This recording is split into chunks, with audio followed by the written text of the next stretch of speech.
साथ आनंद राठ institutional equities के lead analyst पार्थिव जॉनसा जुड़ चुके हैं और हम बात करेंगे मेटल्स पे। पार्थिव, ओवरनाइट ऑल टाइम हाईज यहाँ पर कॉपर में बनते हुए नजर आए हैं और जिस तरह के फंडामेंटल्स हैं, चाहे वो इन्वेंट्रीज को लेकर हैं, माइनिंग है, स्मेल्टिंग है, सारे के सारे ऑन द पॉजिटिव साइड हैं।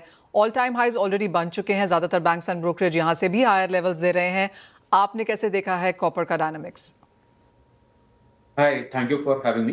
आपने सही बताया कि एक इन्वेंट्री का जो इशू है, या एक्चुअली बोल सकते हैं कि ग्लोबल कॉपर क्रंच का जो इशू है वो लास्ट 4-5-6 महीने में बहुत ज्यादा हो गया है।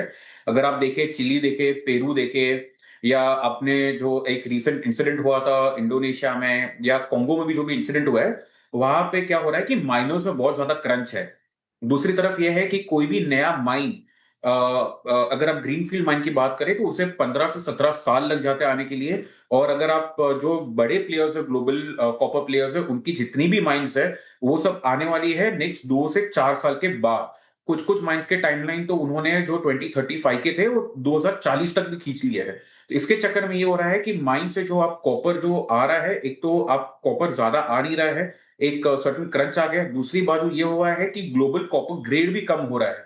जो 15-16 साल पहले एक कॉपर ग्रेड आता था, आज आ रहा है, आज ग्लोबल लेवल पे जो कॉपर ग्रेड आ रहा है वो 1.1, 1.2 या 1.3% के आसपास आ रहा है। तो ये भी और हम जो बोलते हैं मेटल में और क्वालिटी डिप्लीशन, ये भी हो रहा है कॉपर के अंदर। तो इसके चक्कर में ये हो रहा है कि आपका कोई सप्लाई क्रंच इतना बढ़ गया है कि ये प्राइसेस थ्रू द रूफ हो गया है। अगर आप लास्ट वीक की बात देखें तो जो चिली, पेरू ने जो कॉन्ट्रैक्ट साइन किए थे चाइना के साथ, लास्ट टाइम जो बोलते हैं टीसी-आरसी जो बोलते हैं, वो थे तकरीबन नेगेटिव 80-100 डॉलर के रेंज में। आज वो हो गए नेगेटिव $300। तो मुझे लग रहा है कि ये क्रंच रहेगा। ये प्राइसेस एक बैंड के बीच में ही ट्रेड करेंगे। सो इतना नहीं कि ये 11,200 का जो कॉपर है, it will go down to 10,000 overnight. Overnight तो नहीं जा सकता है। नेक्स्ट 6-8 महीने तक तो वो सस्टेन करेगा। उसके बाद it's a new call to take. Parthiv, अगर हम ईयर 2026 यहाँ पर देखें तो हमने कॉपर में ऑफकोर्स ऑल टाइम हाइज बनते हुए देखे हैं, लेकिन हमने अच्छे खासे गेंस यहाँ पर जिंक और एल्यूमिनियम में भी देखे हैं। अगर आपको इनको रैंक करना हो 2026 के लिहाज से तो कैसे करेंगे? कौन सा बेस्ट परफॉर्मर एंड देन देखेंगे, एंड देन ऑल्सो किस तरह के गेंस हम एक्सपेक्ट कर सकते हैं फॉर ईयर 2026? अगर हम नेक्स्ट ईयर की बात करें, हम जैसे जा रहे हैं, मैं खाली नॉन बेस मेटल की बात करता हूं, तो जो बेस्ट है वो कॉपर ही रहेगा। क्रंच है यहाँ पे। उसके बाद आप एल्यूमिनियम पिक कर लीजिए, बिकॉज क्या है, एल्यूमिनियम का डिमांड ग्लोबली स्टील के बाद सेकंड हाईएस्ट है। उसके बाद जो थर्ड है, then all the other base metal.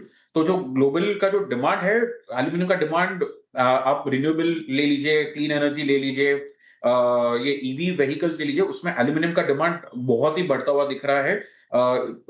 Emerging economies हो या डेवलप इकोनॉमीज हो, दोनों जगह पे।